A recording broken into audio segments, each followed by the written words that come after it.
What's up, guys? Coming off of a bye week, we now are taking on the West Virginia Mountaineers, the boys up north. Texas on the road for the first time all season, I guess, outside of the state of Texas. So, yeah. We're going to be previewing that game as well as going over Week 5 of college football, then headed right into Week 6, making our picks, making our locks, just per usual. So, sit back, relax, and enjoy the show.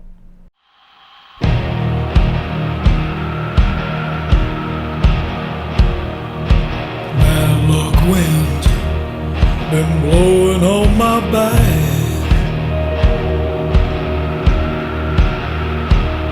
I was born to bring trouble wherever I'm at. I was born in the soul of misery, and I never had me a name. They just gave me a number when I was young. When I was young.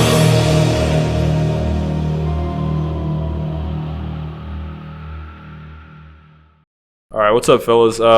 So I'm sure y'all can tell our third man, Matt Madrid's not here today. He has a big exam tomorrow and a job fair, so yeah. Worry about that future, Matt. Yeah, he's good for you. He's being responsible. We're being irresponsible talking about football, but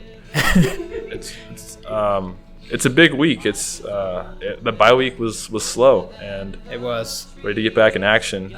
So we're gonna just hop right into the West Virginia preview. But first of all, we gotta ask y'all to go ahead and subscribe to the channel, because very important. We're trying to grow this thing. We got to get to at least 1,000 subscribers if we want to keep this thing like putting more effort into it in terms of like funding it and stuff.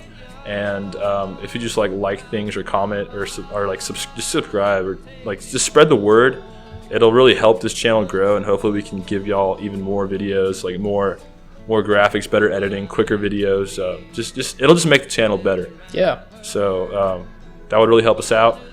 But without further ado, I guess we can just hop into West Virginia, the West by God Virginia, the Mountaineers. Yeah, the Mountain Aggies, as Matt Madrid likes to call them. Unfortunately, he's not here, but we got to make up for that.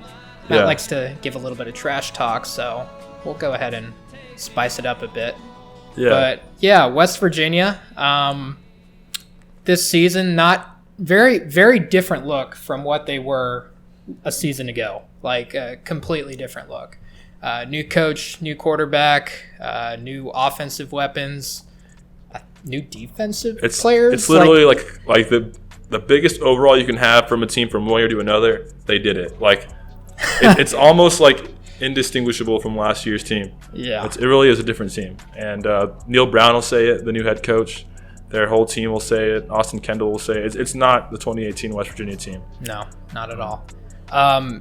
So I guess looking kind of at what West Virginia has done this season so far, they're only averaging 25 offensive points. Granted, they went out to a very slow start in the season.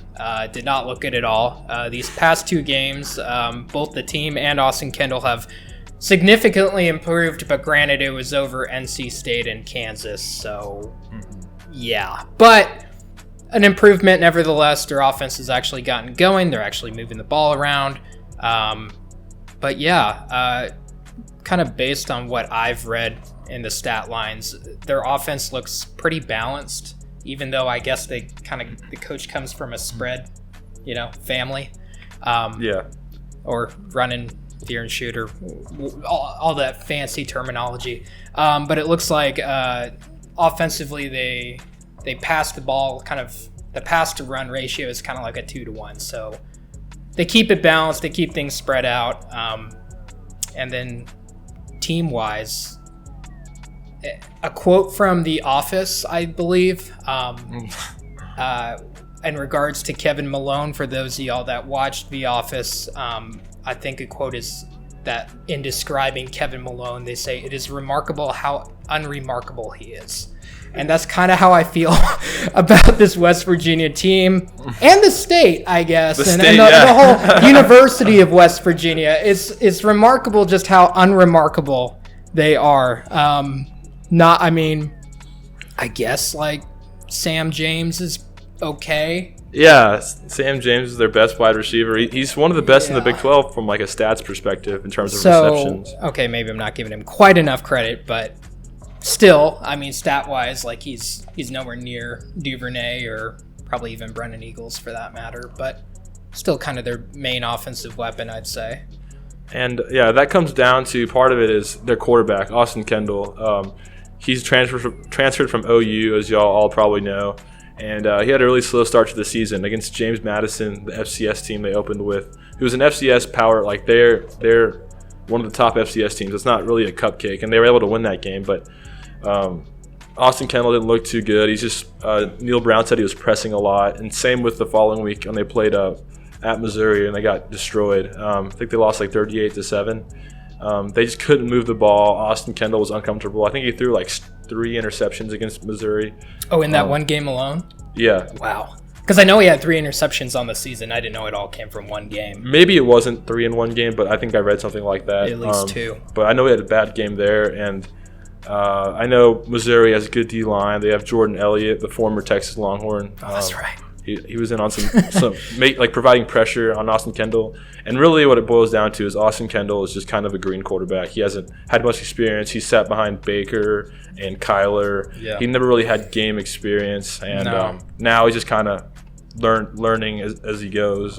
Yeah. I do remember in the OU game last year, it was the second to last play after the Dicker to kicker kick. OU got the ball back and they were trying to do something fancy, and I believe they had Kyler line up as a receiver, and they brought in Austin Kendall and to be the quarterback for this play. He caught it and immediately dropped it on the ground.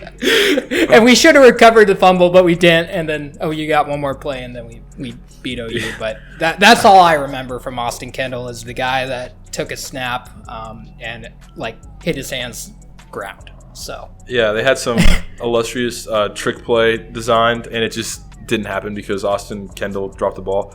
But yeah, like you said, the offense of West Virginia is a work in progress. I mean, they do have Kennedy McCoy. Their offensive line has improved. Kennedy McCoy he's a veteran running back. I think he's banged up a little bit, but pretty much every running back's banged up at this point. But yeah, the offense really isn't too much to write home about, but they are improving. So, and with our secondary looking as wounded as it is, we should have BJ Foster back. But you can't take opponents lightly, especially if they get Sam James like on one-on-ones with Kobe Boyce or somebody. They can expose him. And we have to be aware of that. But against the run and stuff, I really like our defense to pretty much just stifle them. Absolutely. And definitely pressure Austin Kendall. I think this is probably the best pass rush he'll have faced. And I think like history shows so far in the season that the pressure can get to him. He'll get, unlike Burrow, where he just sits in the face of a blitzer and just delivers a strike 20 yards out down the field. I think Austin Kendall we can rattle a little bit more. Yeah.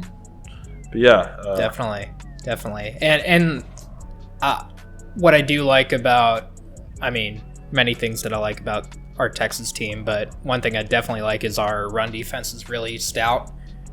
So I believe that they're going to be able to make West Virginia very one-dimensional and not be able to run the ball, even though like the fact that they did so well 2 weeks ago, I guess, against Oklahoma State in their great running game. I think they'll really be able to just kind of shut down West Virginia's run game, which I guess is, average, maybe a little better than that.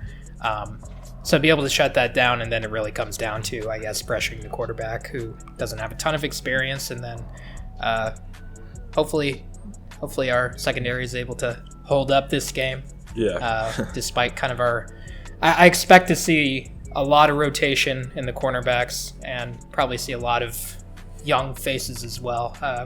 Watson and who else? We got the guy that made the pick last week. Blanking on his name. Montreal Estelle. Yeah. We'll see some Chris Adamora, I would imagine. A lot of Deshaun Jameson now and Kobe Boyce and Anthony Cook.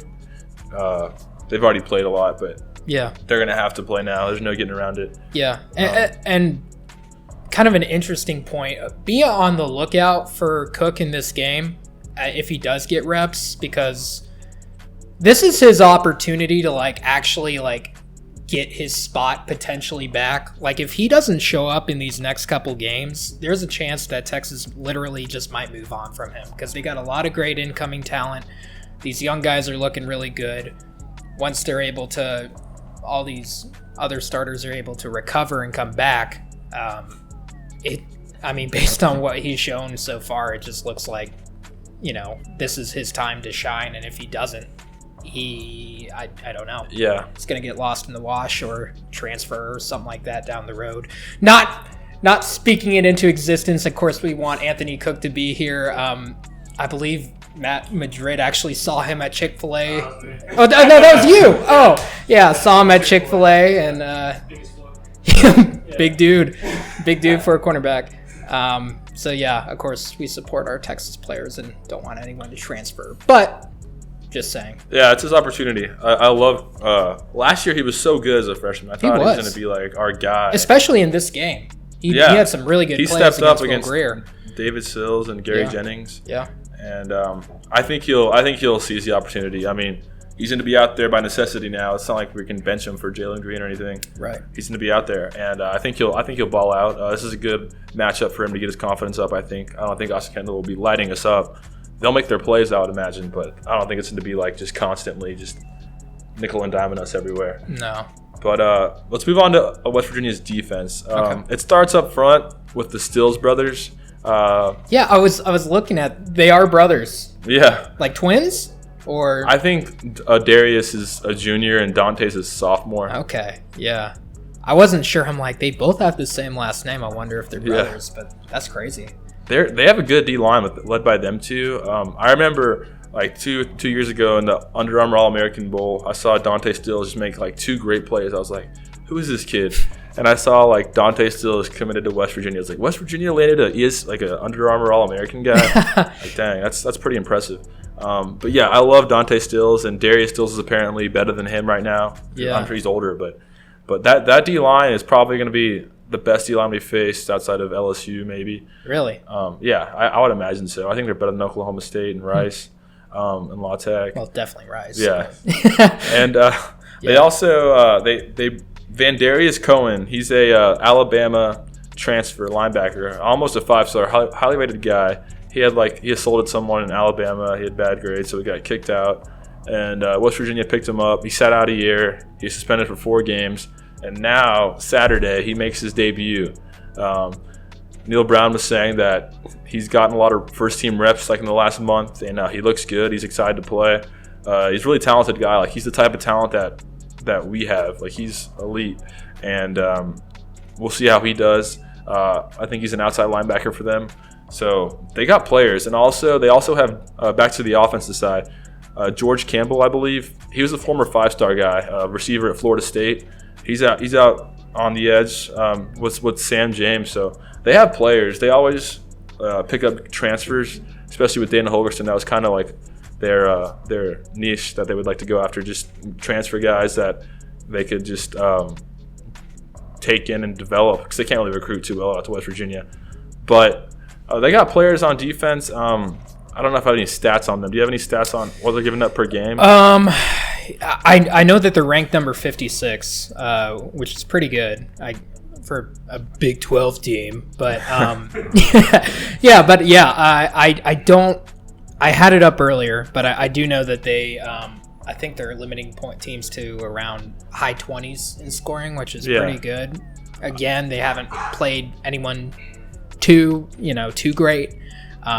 I guess their best team would probably be NC State or Kansas. Missouri's probably better. Oh yeah, Missouri. I'm sorry, I forgot about them. Definitely Missouri, but nevertheless, they lost that game by a big margin. But I know that they have at least, I think, 8 to 10 sacks on the season, and I think both of them come from the Stills brothers. I think they're the only ones with sacks to them. And then a few other players that we haven't mentioned on their defense yet. Josh Chandler, their linebacker, is kind of, it seems to be like the defense almost kind of funnels through him in a way. He leads the team with tackles with 32, and I believe other players aren't even. The next player up for tackles isn't even close to that number. So he seems to be a big guy to look out for. And Keith Washington Jr., I believe a cornerback, has 2 interceptions. So, defensive-wise, pretty solid. Should be an interesting test for us. I would think that they're a better defensive team than offensive team, at this point in the season. Yeah. So that'll be interesting to see how our offense handles a pretty solid defense. But we got Sam Ellinger. I think we'll be okay. Yeah. But, if anything, our offense has gotten to the point where really just about any defense out there, except maybe a top 5 team, I would not be overly concerned about, just based on not only how explosive we are, but just how many different weapons we have. And then ultimately, just like you said, it comes back to Sam Ellinger. Dude just very rarely makes mistakes, makes a lot of very smart plays. And just his passing ability and ability to just run whenever, crap hits the fan is just very impressive. So I'm not overly worried about really any team that we play throughout the rest of the season from the defensive standpoint. It's Sam Ellinger's birthday. Oh yeah. Earlier this week, yesterday I believe, as of the recording of this video. So shout out to number 11, now 21. He's drinking age, so good for him. Yeah. Maybe he'll have a little drink after getting a W this coming week, but. Yeah, and speaking of Sam Ellinger, West Virginia Barstool basically is trashing him on Twitter right now. Yeah, what is up with that? Basically, there's a tweet saying Sam Ellinger is a Heisman candidate, and then there's a compilation of people laughing. Okay, chill out, West Virginia. Yeah. Where's your Heisman candidate? Yeah. Will Greer. No, he was a good player, but remember when Sam last year, after we lost to West Virginia on the heartbreaker, and he tweeted about the horns down? He did. He tweeted it and then deleted it within an hour. Yeah. Tweeted something along the lines of I'll remember. I personally remember something like that, where it's I remember every person that. Yeah. You pull it up right now. Put it on the screen. But something along the lines of remembering each person that puts the horns down, which. I think it's cool. I think it's cool that he takes that much pride in, the University of Texas tradition. Let's briefly go off here a bit and talk about horns down. So for the national media, that feels like Texas fans and the University of Texas created this whole mess of the horns down penalty becoming a thing. That's not true. Look it up. What happened was the Big 12 and the Big 12 refs decided to get soft because horns down became more of a familiar thing, I guess. Everyone started doing it. West Virginia loves to do it. Not sure why, but y'all have hopped on to that pony and just continued to ride it into the desert. So not sure where that metaphor came from. But yeah, so then Big 12 and Big 12 refs, not the University of Texas, were hey, we should penalize horns down, even though Oklahoma's been doing it since the 70s, and maybe A&M too a little bit. So yeah, we didn't start this, mess. That was the Big 12. Blame it on them. Blame it on the refs being a little bit stuck up. I know I'm fine with people doing horns down because, if you're scoring on us, if you're kicking our ass, show us. That's football. That's that's sports. That's everything. Y'all have the right to do it, but it's free press too, bro. Yeah, free press, as Thomas says. What are your thoughts on? Do you get offended when people do it? Maybe it hurts a little bit, but for me, I'm just yeah, you can do that. I'm cool with trash talk. It's honestly hype. I like when teams do it. It's just kind of. You're watching the Ohio State Nebraska college game day Saturday morning. There were some Nebraska fans with horns down posters doing the horns down. You see it at every game. At this y'all point. Are playing it's Ohio bizarre. State. We haven't played y'all in literally 10 years? Over 10 years. I think 2006. Yeah. No, wait, yeah. 10 years. Yeah, 2000. And then Fiesta Bowl. And then the Arkansas A&M game. I think there were some Arkansas fans doing the horns down too. Like, Yeah. you're playing A&M. You see it every week. Or maybe it was A&M fans. It's become like a viral trend for college football. It's bizarre why. I guess you can credit West Virginia for getting it so viral and acceptable and exciting. It seems that they get a great high from doing so. I don't feel that high, but they think it's cool because it looks like a gang sign. You're trying to fit in. Yeah, I like it though. It fires me up whenever I see it. I'm sure it fires the team up. Oh yeah, definitely fires up the players. So yeah, I mean, I want West Virginia to go ahead and throw the horns down. Oh, you're gonna see it in the stands, man. And then hopefully that fires up our players, and hopefully we win the game. Yeah, because we'll get into score predictions here, kind of, I guess, in a few minutes. But like at heart, part of me is like, this game. Not that this game is like a trap game, but it definitely has the potential of being like a game, kind of like the Oklahoma State game, except Oklahoma State is actually one that you should circle on the calendar because they've had our number previous to this season. But it almost kind of looks like it is like a team that's not quite there, but should maybe have. You should like at least acknowledge them and prepare for it. So to me, like, if it wasn't for this whole horns down stuff and how close last year's game was and all that, I would say that this game would be a very close game, that Texas would come out, do their thing, be kind of slow, give up points on D. Yeah, just be flat just in sleepwalking general. like we always do. Yeah, and just squeak out a win. But luckily, those Mountaineers up there, the Mountain Aggies, as Matt lovingly calls them, will be throwing those horns down all game long. So that'll be motivation to keep putting those points on the board and keep going after.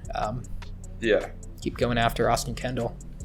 I don't know why they're giving us free ammo, but Herman and all them like to use that stuff. Just us versus the world mentality. Herman's so great in big games, and if they provide all this like extracurricular hate, it just helps us, and it turns it into a big game opposed to us beating a lesser team. So right.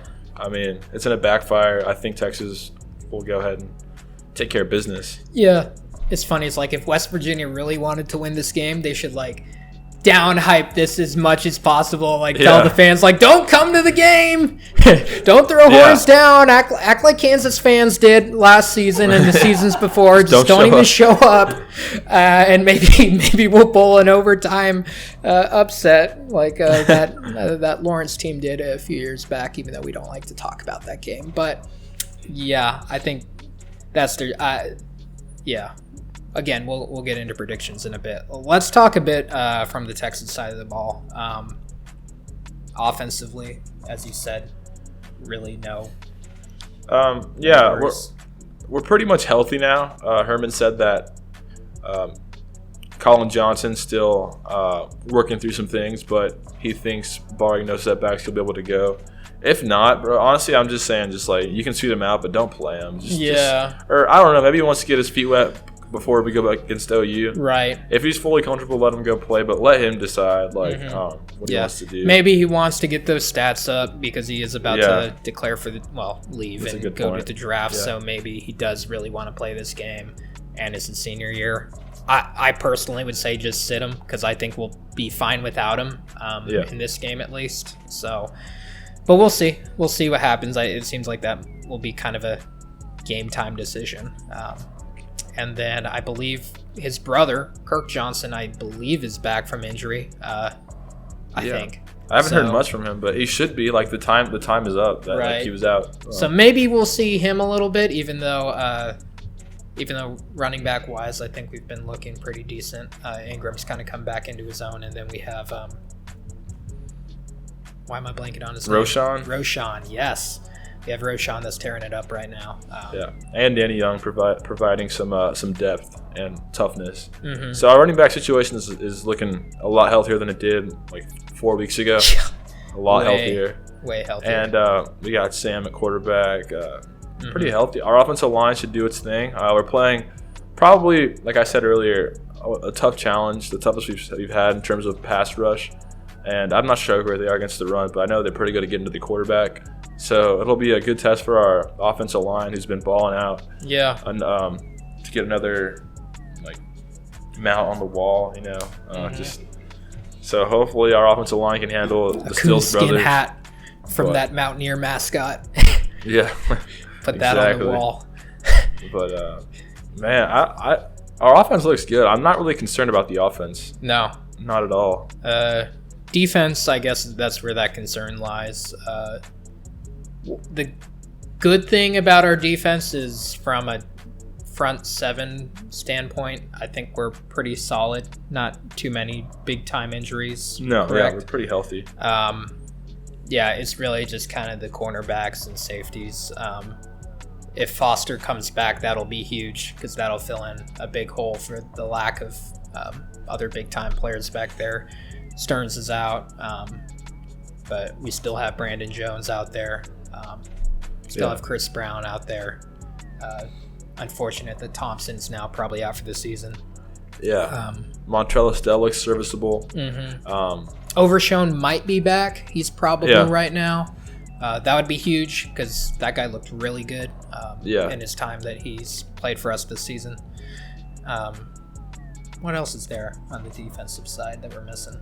I just want to see some more Jawan Mitchell. He's really stepped up in the last. He's your guy. Ever since he's got playing time, he's just kind of shown how good he is. Just like instincts wise, like he can get to the ball. He's really athletic. He's got a great first step. So hopefully we'll see some more of him against the run and stuff and rushing the quarterback maybe.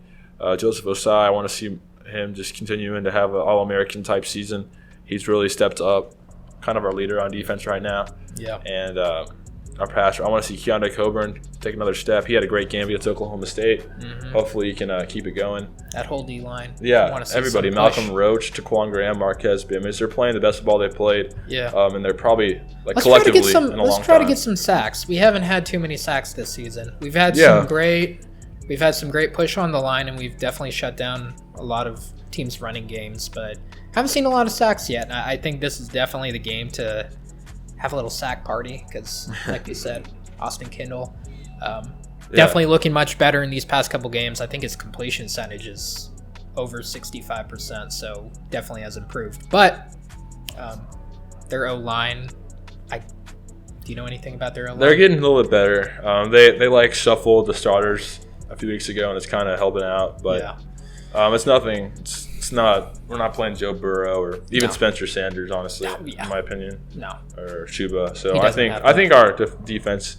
This is the type of game that we need to play. Gain some confidence before OU. Exactly. That's what I was going to say. Just make sure that we. This is the team that we should go out and stop on defense for the most part. I mean, they'll make their plays, but I think our defense really needs to just focus on just getting things done and just really building confidence before OU. I think that's the main objective because our offense is going to score enough for us to win, and our defense just needs to hold their own, and we should win comfortably. Yeah. So with that, you want to get into picks? Sure. I guess one last final thought. Yet again, Texas is in not a primetime spot, not a night game for the first time all season, I guess. But they'll either be on ABC or ESPN. So yeah. I guess you can say we're almost back. The fact that we're getting big time channels covering us on these games should be exciting. And I believe you said a few weeks back that the West Virginia Stadium is already sold out for this game. Oh yeah, this is their Super Bowl. This is their Super Bowl, yeah. So y'all got the Longhorns coming to town. Yeah. They're ready for that horns down. Party on. Yeah, burn some couches. Yeah. Maybe you'll get that on some of those blimp shots. You'll see little fires around the stadium. They're like, "What's that?" Like, "Oh wait, it's a couch." Yeah. Let's get into picks. All right, let's get into picks. Maybe read off Madrid's picks first, since he's not here. So Matt Madrid picks West Virginia to upset us by 5 points. Ooh. No, I'm just kidding. He texted us. He's got Texas winning 45-21. So wow. He has us covering the spread, which is at 11. Texas favored by 11. So I mean, that's a pretty conceivable score to me. I mean, He has them scoring 21, you said? Yeah. So our 45, defense 21. showing up pretty well. Yeah, I'd be happy with 21 points. Oh, definitely. Like, against really any team, yeah. I'd be happy. Yeah. Except like Rice. But yeah. What about you, or do you want me to go ahead? You go ahead. So again, even though I'm very confident that we're going to win this game, I'm still kind of waffling between either Texas comes out a bit flat and conservative and just tries to simply win the game, or Texas comes out pissed, trying to avenge for our last season, and then also trying to come out end with a bang before the OU game. I'm not really sure what Texas we're going to see. I hope we see the latter, but my prediction is 38-28 Texas, so 10-point. I guess we don't quite meet the spread. I see our offense really having no problems with scoring and putting up points.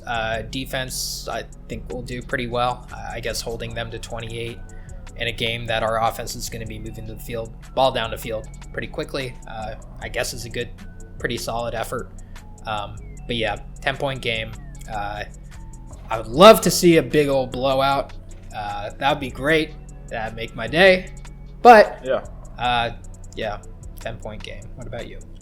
Yeah, so I have a Texas 45, West Virginia 28. So I think we'll score 45 points. Offense will have another good day. Sam will be flinged around efficiently, get his 4 touchdowns. You know how it is. Add to those Heisman numbers. And I think our defense, I think they'll play good for the most part, but give up maybe a touchdown late. That just kind of makes it look worse than it was. Yeah. So, yeah, 45-28, Texas covers, right? Yeah, definitely covers. Texas covering. And, yeah, I'd be happy with a 17-point win. Good stuff. Yeah, so. West Virginia, we're coming for you. Yeah. You're going to be excited to see us and throw those horns down in front of our faces. But guess what? We'll probably have the dub this Saturday. Yeah. Hopefully, that's our hope. Yeah, we'll see you on Twitter too. We even have a little glimpse at your playbook right here. Got it on the dark webs. Hey. Little John Denver, Country Roads. Second one on the album. Yeah, hold it up right there. Country Roads, take you home back to where you belong. That's not quite the lyrics, but close enough. If it wasn't for this man right here, your state would be even more unremarkable than it already is. That's true. That's the best thing they have going for them is that song. Yeah. Which is not cool. many good things have come out from that state. I guess Pat McAfee. Shout out to Pat McAfee. You're definitely. I don't even know who that is. You don't know? Oh, come on. I know Pat White. Pat McAfee. Not Barstool Sports. He has his own thing going on, but check him out if you haven't checked him out before. Yeah. But that's off on a tangent. He's the best thing to come out. I don't even think John Denver's from West Virginia, but. So my dad had gotten tickets for this game for us to go finally check out Morgantown. And, really? Yeah. You're going? No, I'm not. But basically, we got him in the mail. I got him in the mail a few days ago, and he's like, "Are we going to this?" And I was like, "Nah, I don't want to go." Like, oh, come on! No, I don't want to. Like, Texas Platinum live from Morgantown. Who doesn't want to go there? That's a lot of effort to go see like a really unremarkable state, like you said. It's so unremarkable. I don't know if their fans are one of those things. Like, I don't know if I want to be over there with those fans because I know how crazy they are, and I know we'll be very outnumbered. But eventually, I'm gonna go to Morgantown and check out the venue. Maybe West Virginia's not as ugly as. I know it's a pretty state, but like, maybe it's not as they got a lot of terrible trees. as we're making it out to be. Yeah, before it probably is though. Yeah. And why you guys called them out? I mean, I guess there's mountains in there's definitely mountains in West Virginia. I'm not that dumb, but why aren't you guys like the miners? Like, have some pride in your heritage. Yeah, how dare y'all? I guess they could say like, why aren't you guys the Cowboys? But that's lame. Dallas already took that name. That's too cliche. Longhorns are pretty. Represent your state. Now, Appalachian State are the real Mountaineers. That's all I got to say. Yeah. But, they already had that name, so why copycat? Be a miner. Be a miner. Yeah. Miners are cool. They're tough. I could have been like UTEP. Yeah, be like UTEP. Don't be like UTEP. They don't win a lot of games. Anyway, West Virginia, we're coming for you. We'll see you. It's been fun talking trash, but Saturday it all comes to a head. All right. Week 5 college football. Want to review that a bit? Yeah, we'll make this quick because that preview was really long. I don't know how it got so long, but Virginia, man. Not anything crazy. I mean, actually, some craziness did happen. Definitely some craziness. UNC, Mac Brown. Oh, the Mac almost did it against Clemson. He almost did it. 2-point conversion to win the game. Love the idea of going for 2. Oh yeah, you gotta go. Not a fan of the play call though. Why are you rolling out to the outside against a team that's athletically superior to yours? Like, yeah, you gotta do something. Have a receiver not over to the outside. You gotta have it where the quarterback can throw the ball too. You're not gonna outrun them with your quarterback, who's not the biggest dual threat. He's kind of chunky, but he's good. He's good. But he's trying to like race to the corner, then he pitches it as he's like getting tackled. Option play. And it was kind of ugly. They should add not smart, maybe like a backside pass or something. I don't know. Yeah, or do a trick play. Like, this is when you get creative. Let's be legends. This is when you get creative here. So that was disappointing. But then at the same time, maybe it was for the better because that would have sent the college football world into an absolute fire of that would have been amazing. Craziness. That would have been great. Clemson would have been eliminated from the playoffs. Would have they, though? Yes. There would have been a lot of pro-Clemson people that was like, well, it's just one game, and Clemson's still superior. There would have been that debate going on for eternity. Their schedule is so abysmal this year. There's no way. It is. Unless, everybody ends up with 2 losses, which probably isn't going to happen. A lot of contenders this year. But, yeah, UNC almost got it done. Mac Brown's got them cooking, though. He does. I'm pretty impressed with I didn't think he'd be doing this well this early, but it's awesome. You could tell he was really sad. It hurt me to watch his face after they didn't get a 2-point conversion, and him talking to Dabo after the game. You could tell Mac was crushed. Yeah. He really wanted to win. He didn't want a moral victory. He wanted to actually win the game. He's showing his emotions a lot more than he did in his final years at Texas. Like, every time that they've lost a game, granted, every time they've lost, it's been like a heartbreaker, I feel like, this season.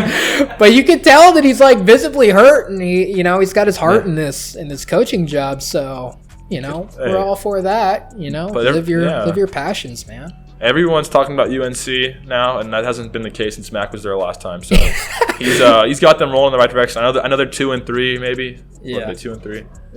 2-3, but or 3-3, but they are going in the right direction. You can just tell they're more competitive. Their defense is really good, and they got a good freshman quarterback, and they got bright days ahead. Yeah. Clemson, I don't know what's going on with them. I'm sure they'll win out and go to the playoff, but it's not looking pretty right now. Trevor Lawrence, they're just sleepwalking. They're bored. They're playing a bunch of nobodies in the ACC. Yeah. So it's whatever. I'm not really counting out Clemson yet. Yeah. But I don't think anybody is. But another game. Let's talk about the.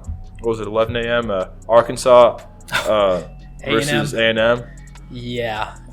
Closer than I think anyone would have expected. Arkansas definitely isn't a top-tier team right now. They've definitely fallen into the abyss category, which is sad because, they're so historically good team.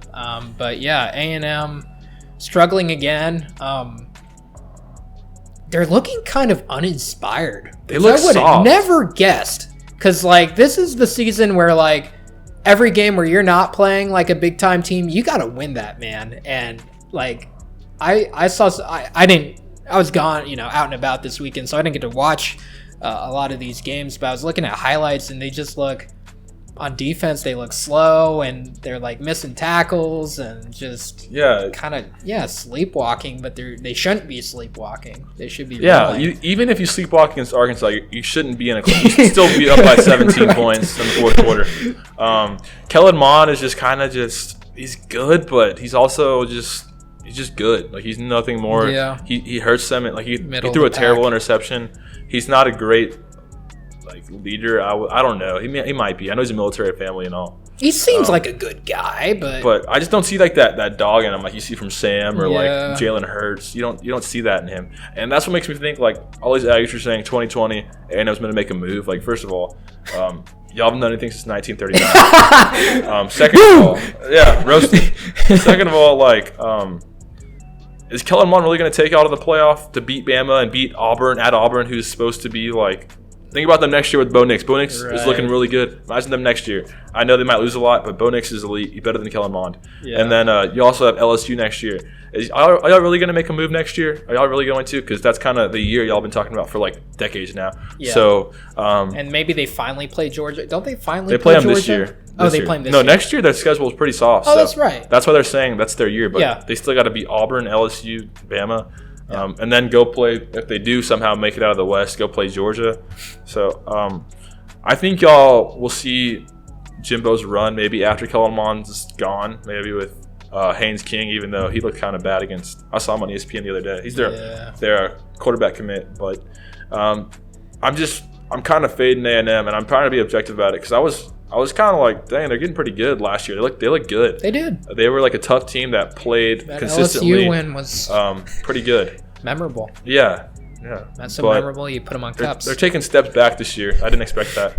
Yeah. So A&M, not very good. Yeah. Y'all play Bama next week. Hopefully, I think Bama's going to probably destroy y'all. But they've been resting up for this game, so. And Arkansas, dumpster fire, but at least they tried. They gave it their all. They lost to San Jose State a week ago. They could have came out and folded, but they came out and had A&M on the ropes. It was like a 4th and goal to win the game with like seconds left, and then it hit the tight end like in his freaking hands, and he dropped it. And if you would have caught that, man, that could have been hilarious. Nail in the coffin. But A&M got it done. They got some things to fix though. They're not what they thought they were going to be this year at all. Yeah. Well, another game. I'll talk about the two Big 12 games, the big ones. Baylor, Iowa State. Yes. Interesting. So Baylor showing a bit of dog, unlike A&M. Coming back and getting a nice gritty win over Iowa State. Did we all pick Iowa State for that game? I picked Baylor. You picked Baylor. I think I picked Iowa State. Because the previous week Baylor didn't look very good against Rice. So I don't know. I guess I was starting to have my doubts about Baylor, but I think after this game, I'm like back on the Baylor watch. Looking out for them. But close game. Good game. So Baylor hopped out early, went up 20-0. Then Iowa State clawed back, and then Baylor just comes down and kicks a game-winning field goal. Iowa State. The losses of Montgomery and like Hakeem Butler, like we've been saying, they're hurting. Brock Purdy doesn't look as good this year. They just look kind of just meh. Look like an average team, and I'm sure they'll turn it around. And by the time we go over to Ames in late or in November, I'm sure it'll be a really tough game because they always get better as the season goes on. They always tend to pick someone off late. So hopefully they continue to stay down. But Baylor, man, 4-0. They hadn't played anybody, but I think Iowa State at home is a pretty solid win. Yeah, definitely. Much needed win, actually. Yeah, and they're still not ranked, which is okay. So A&M, that's bizarre. A&M is ranked. They're 3-2. Their wins are Texas State, Lamar, and Arkansas. Which they barely scrape by. They're ranked. Baylor's undefeated. 25. Baylor's 4-0 with a win over Iowa State. Yeah, which is head and shoulders above any of A&M's win. This is like when people talk about SEC bias, this is it. Like this is literally it. Yeah. What they're doing is they're keeping A&M at 25. So when Bama plays them next week, Bama will get that big win against a ranked team at Kyle Field, a team who's like not 25. Like material. I don't know. It's kind of frustrating. And like Oklahoma State, when we played them, they were unranked. They're like ranked 26. What are they now? They're 21. They're good. They're so much better than that. Yeah, and we can lead into that Oklahoma State, Kansas State game now. K-State. But basically, Oklahoma State just big rain delay, but Oklahoma State pretty much dominated that game from start to finish. Definitely. There was a stretch in the fourth quarter where Kansas State kind of made a run, but and prior to this game, Kansas State was looking pretty good. Yeah, they were ranked. And ranked. So Chuba State. Talk about Chuba Hubbard, man. He had another 200-yard game. I think he had like 270 or something crazy. He's by far the leading rusher in the nation, ahead of Jonathan Taylor. And the fact that we just kind of balled him up. He didn't do anything against us. Big time. Yeah, that really shows just how good our run defense is if we're able to stop him. And I do feel kind of bad because I did see, I think on Twitter, like a bunch of Oklahoma State fans getting really pissed off that the only running back that they're talking about for Heisman is Jonathan Taylor. Hubbard does deserve a little bit of hype, you know. Yeah, I mean, a shout out at least, and I feel like he's not really getting it outside of Joe Klatt, god of college football. But, yeah. No, like he's got the two things going against him. He's not a quarterback, and he's not on a national contender right now. And it's pretty much a quarterback award for like one of the top teams. That's what it's become, the Heisman Trophy. But I think Chuba is pretty much if he keeps it up, a shoo-in for the Doak Walker Award. Maybe that's what will make up his ground. Yeah, and I think he's only a sophomore. I think that's what I read. Is he? He might be a redshirt sophomore, but I know on ESPN he's listed as a sophomore, which is insane. That means I know that he's definitely a sophomore or junior. He might be a redshirt sophomore. I'm not sure. But either way, he's really good. Be a problem. Canadian. Him and Sanders together. Oof. I hope they're not back together next year. That'd be terrible. They're going to be. I mean, Sanders is if Chuba's a redshirt sophomore, he'll be gone. But Sanders will be back, and Tylen Wallace will be gone. So Wallace will be gone. Hopefully Chuba's gone next year because he's good. Yeah. But yeah, Oklahoma State got it done. They're ranked 21. They play at Tech this week. All Big 12 teams are in action this week, so we should learn more about the conference. And the last game I kind of want to touch on in regards to last week was Ohio State just manhandling Nebraska. Yeah, that was interesting. I know a lot of people kind of had like a hot take that Nebraska was going to, put up a fight and give them a game. Obviously, the environment was very good. Nebraska always has a great home field advantage, but Ohio State, excuse me, just continued to dominate. A lot of people now saying that they should be the number one team in the nation. I guess I agree. They look. I don't really see any weaknesses. Their defense looks really good. Their offense is elite. They are the most. They're the most dominant and complete team we've seen so far. But the thing is, they haven't really played anybody either. So it's kind of like you're splitting hairs at the top. Personally, I think Ohio State's the best team in the country right now. Mm-hmm. Justin Fields is legit, and that defense is legit. They play Michigan State this week, so maybe we'll learn a little bit more about them. But Ohio State is doing Ohio State things. They're humming. Yeah. Them in Wisconsin. Go undefeated well. They're on a collision course. And Penn State had a big win too. They did. They're kind of making a push now. I know Maryland kind of sucks now. What happened to Maryland? I They know. started out They're so just hot, good. then they get shut out by Penn State, and then they lose to Temple. Yeah. So, the hell? Yeah. Don't bet against Maryland. Don't bet on Maryland. Maryland letting us down. Maryland's a thorn in our side forever. But Yeah. That's it. Week 5. Well, I want to talk a little bit about one game and then briefly touch on a few others that but pretty briefly.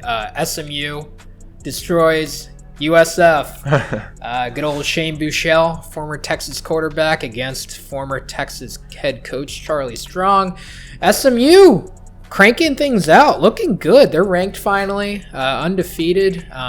Really wasn't a competition against Charlie Strong's Bulls. He's kind of a dead man walking at this point, which is funny because like I saw like a quote on Twitter from Charlie Strong, and they're like, "Are you aware?" Or it was something like, "Do you feel like you're coaching for your job with every game that you play?" And he's like, "I'm always coaching for my job." like he said it, like he tried to say it like a positive way, like, yeah, that's what coaching should be about. But it came across as like, yeah, you're always coaching for your job ever since you left Louisville. Yeah, I feel bad for Charlie, but then at the same time, like, I don't. He's getting paid millions to like be a bad coach. Like he'll be okay.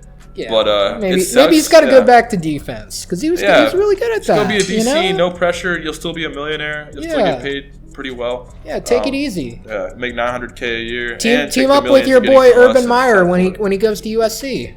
Yeah, give USC a good defense. That'll be a first time. I just hate to see him under all this pressure. It's just. You can tell he's just uncomfortable. Yeah. He started uncomfortable. He's been uncomfortable. No, but it sucks because I wanted to play him next year in DKR. And, I know. Wait, no, we play him on the road though. No, we don't. Really? I think so. I think it's at home. Are you sure? Because we play at LSU. I don't think we play at South Florida. Yeah. But if it is at the road, whatever. I wanted to play Charlie Strong. Yeah. And, that would have been great. That's not going to happen. He's going to be fired. Charlie. They play UConn this week though, or someone like that, someone really bad. I think so. It's UConn. Hopefully they can win. Maybe win they'll again. bounce back. Yeah, win a game. Yeah. And then briefly just covering Cal loses to ASU. I was so mad about that. Pac-12 really looking from the outside in when it comes to a playoff picture. I mean, I guess Oregon's really their final hope. I think USC lost to Washington, so they're definitely out at this point. I guess Washington and Oregon gaining some hype, but maybe don't Utah. they have a loss or two on their resume? Washington? Yeah. They lost to Cal. So they're cannibalizing each other, just kind of like, I think I said that. And even if they went out and they have a one team, even if a one-loss champion, like we saw Oregon lose to Auburn on a neutral field, right. And I don't think Auburn's going to finish in the top 3 of the SEC, even though they're really good. So that's kind of just whenever it comes down to it, they'll take 2 SEC teams over a Pac-12 Oregon champion, unless Washington just starts balling out. I think Washington's kind of the last hope for them because they've looked good recently. Yeah, Washington or Oregon, if they got to win out though, I think. Yeah. I think Oregon might be tricky with the Auburn loss, though. Yeah. But, those 2 teams are the ones that are kind of on the outside looking in, but everybody else is pretty much done. USC lost again, right? Yeah, they lost to Washington.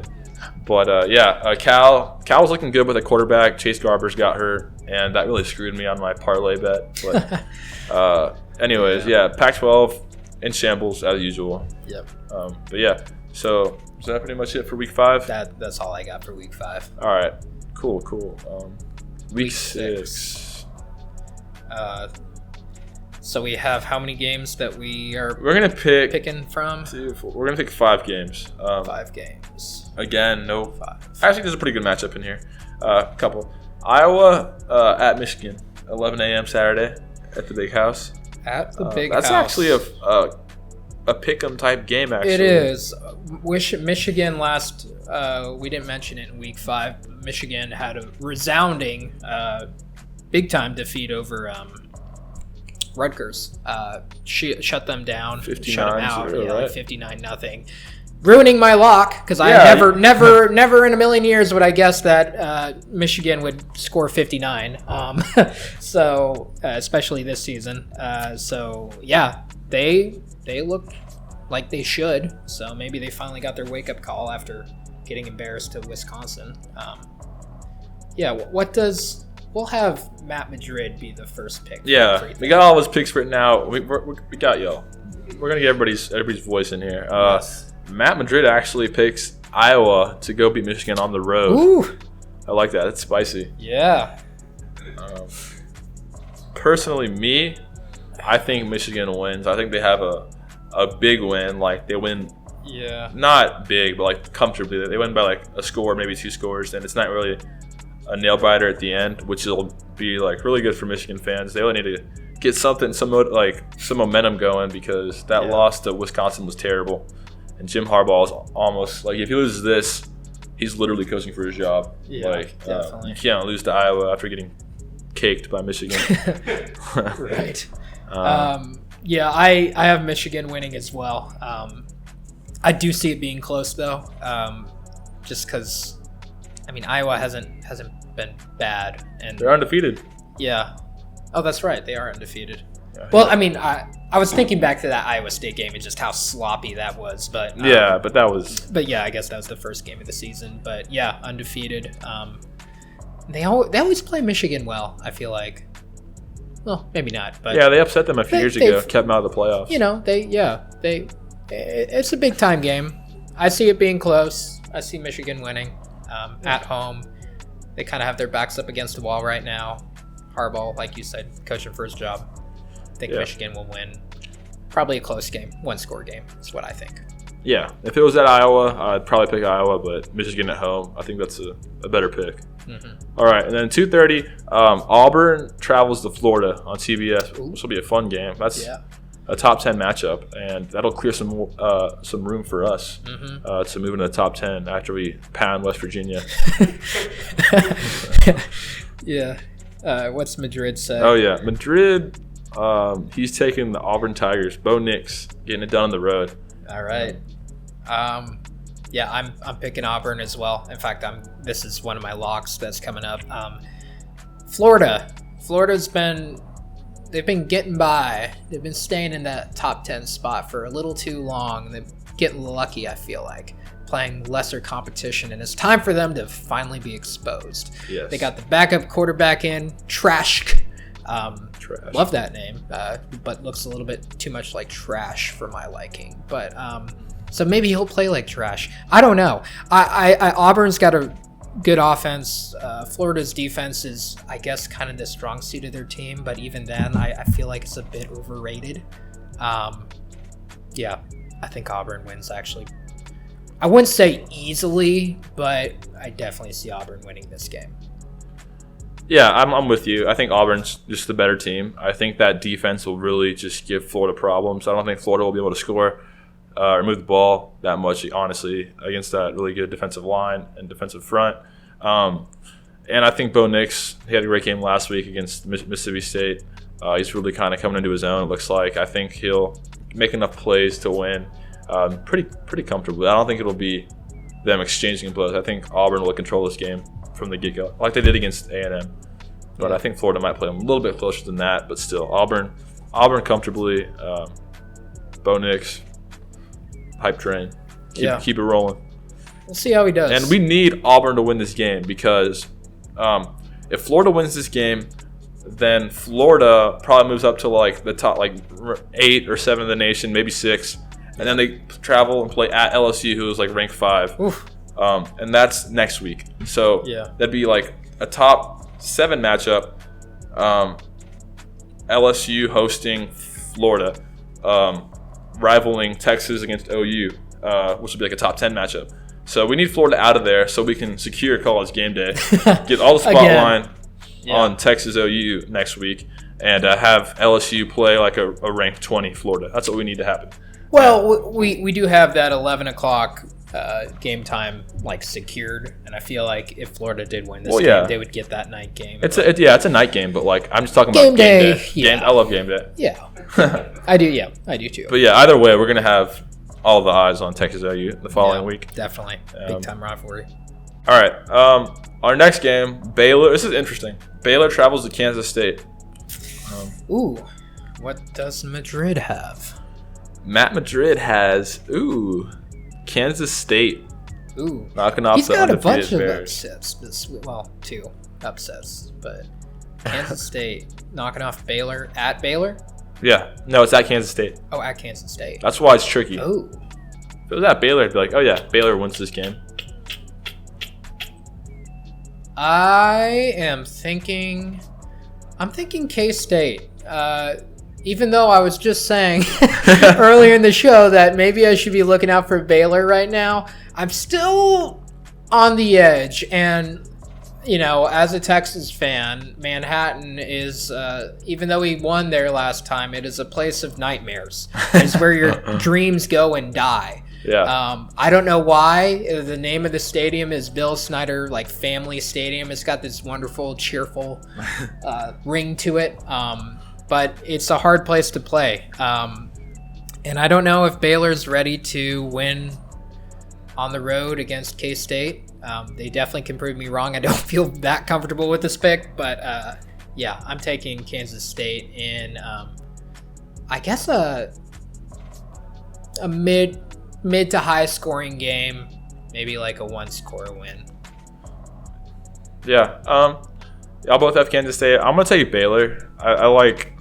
I like Charlie Brewer, and Kansas State kind of disappointed me last week. They didn't look very good against Oklahoma State. And part of that's Oklahoma State's that good, I think. I think they're the third best team in the Big 12. But Baylor, that win against Iowa State, although it was kind of sloppy and they were at home, still a good win to have. And to be able to win a game like that, I think they can go on the road, use that momentum, and assuming there's no monsoons or anything, or it turns into a classic Kansas State just bully ball.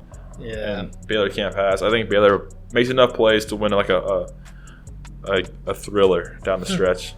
Yeah. Charlie Brewer making plays. He's good. Charlie Brewer. We didn't offer him a scholarship. No.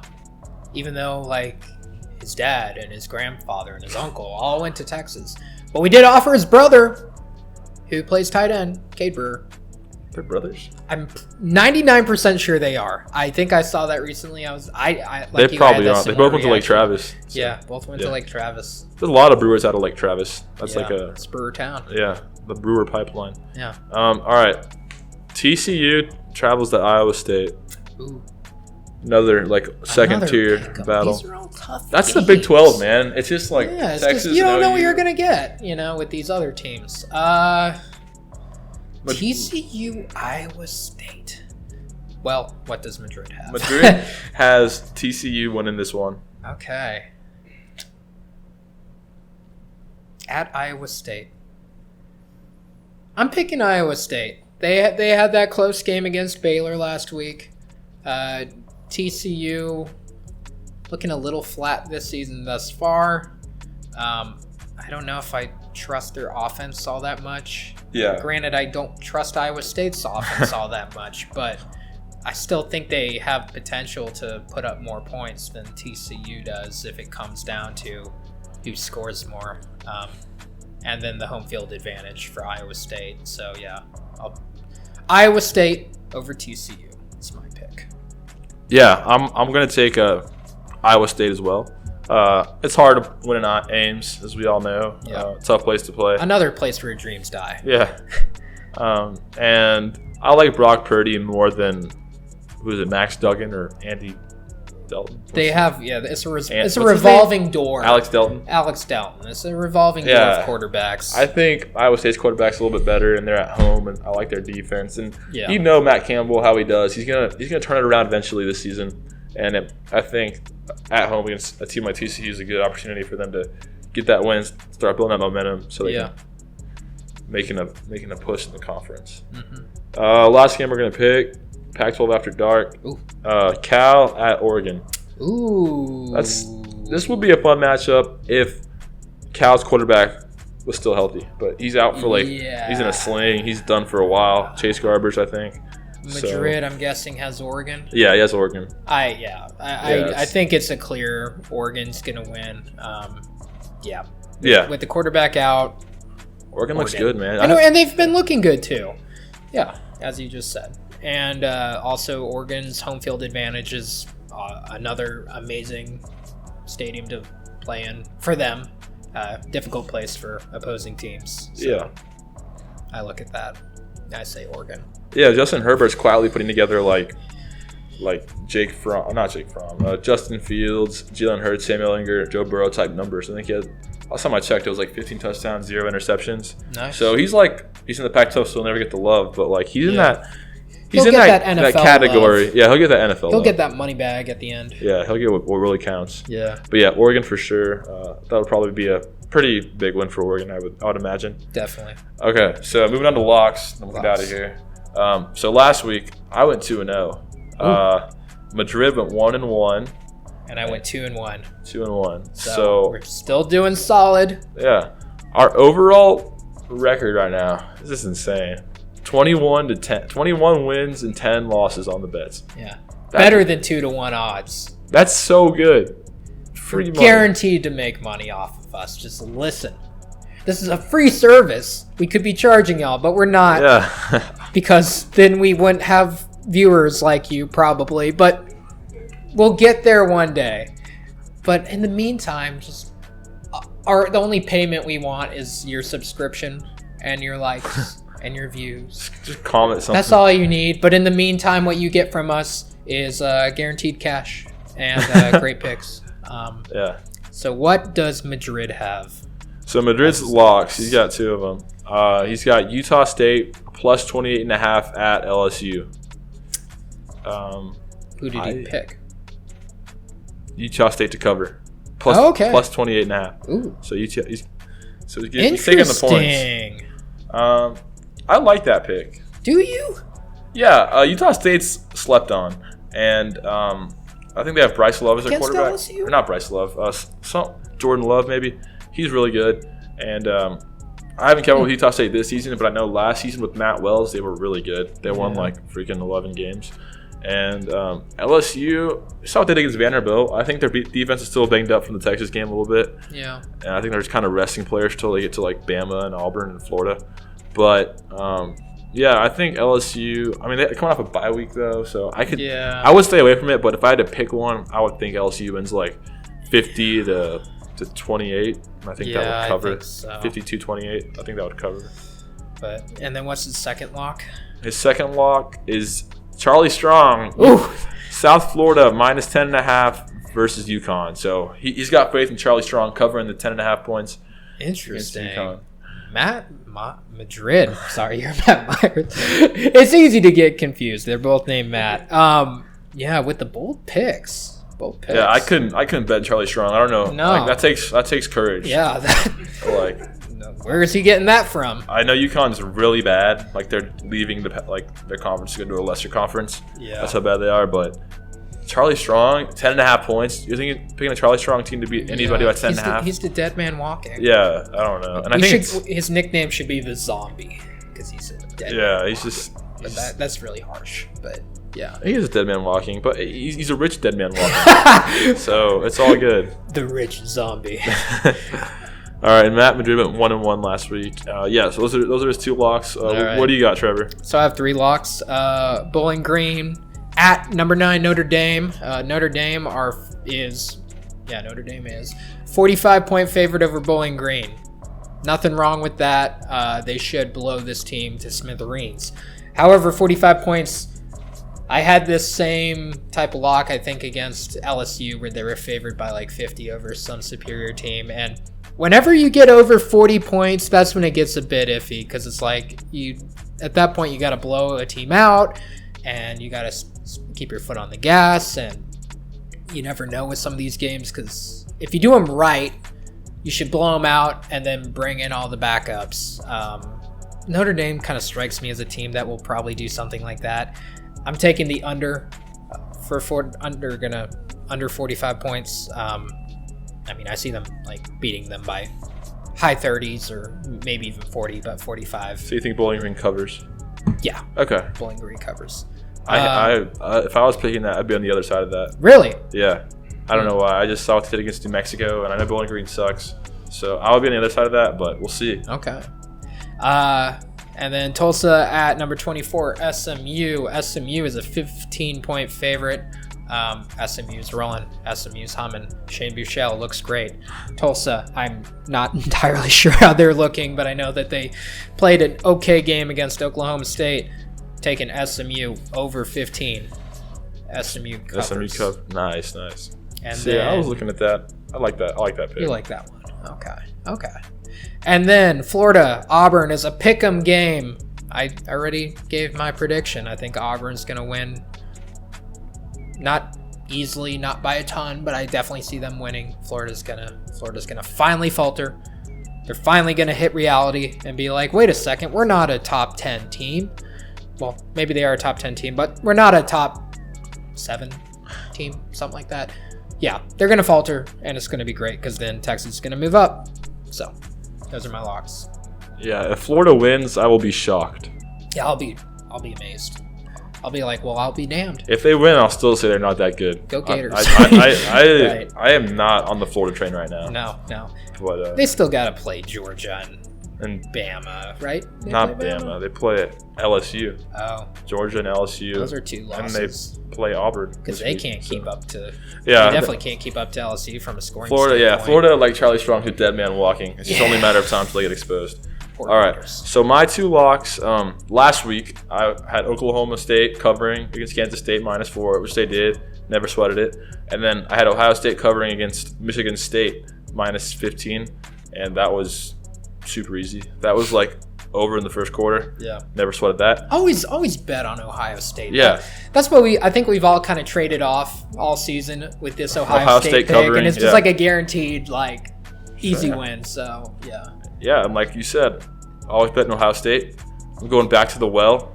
Not only with Ohio State, I'm also taking the same two teams I took last week to cover. Ohio State -20.5 against Michigan State. I think Ohio State covers that pretty handily. Michigan State hasn't scored a touchdown on Ohio State since 2016. And their offense is especially bad this year, and Ohio State's defense is legit. It's at the Horseshoe. I think Ohio State wins 6-45. Yeah. Something pretty big. I know Michigan State's ranked, but no, Ohio State's that team this year. They'll cover that. Mm-hmm. And then also back to Oklahoma State, -8.5, I think, at Texas Tech.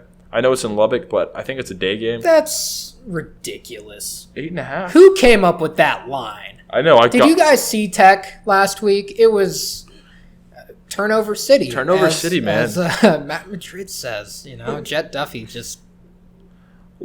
Yeah, like. Dude has talent. Like I saw him a bit on Elite 11. He looked good. Everyone was raving about Jet Duffy, but I don't know. Like, how am I going to take Tylen Wallace, Chuba Hubbard, Spencer Sanders to not cover 8 points against Turnover City? Yeah, and Turnover City. Yeah, I think that's a slam dunk. Yeah. If Tech makes that a game, I'll be kind of surprised, and I'll be disappointed in Oklahoma State because I'm really high on them. Yeah. As well as Ohio State. So those are my 2 locks. They made it happen for me last week, and I'm hoping they can do it again.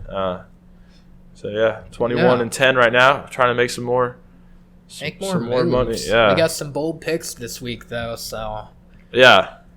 Prayers up. Hopefully this turns out favorable manner. All right. So anything else? I think that's that is the show for the week. West Virginia 2:30 kickoff on ABC or ESPN. I guess we don't fully know yet. Mountaineers, Mountain Aggies. Be on the lookout for them. Look out for that horns down. And if you're going to the game, UT fans, like, show them the right way to do it, because they're gonna need to know, after UT gets a very likely win over them, which will be wonderful. Yeah. Maybe they'll quiet their mouths a little bit and stop talking about last year. But yeah, West Virginia, home of the Mountain Mamas, John Denver. If it wasn't for you, what would West Virginia be?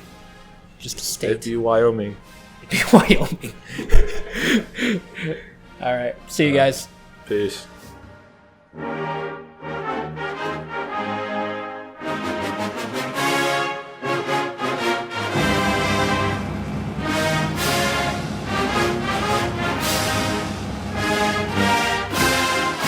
Longhorn Nation, we're back.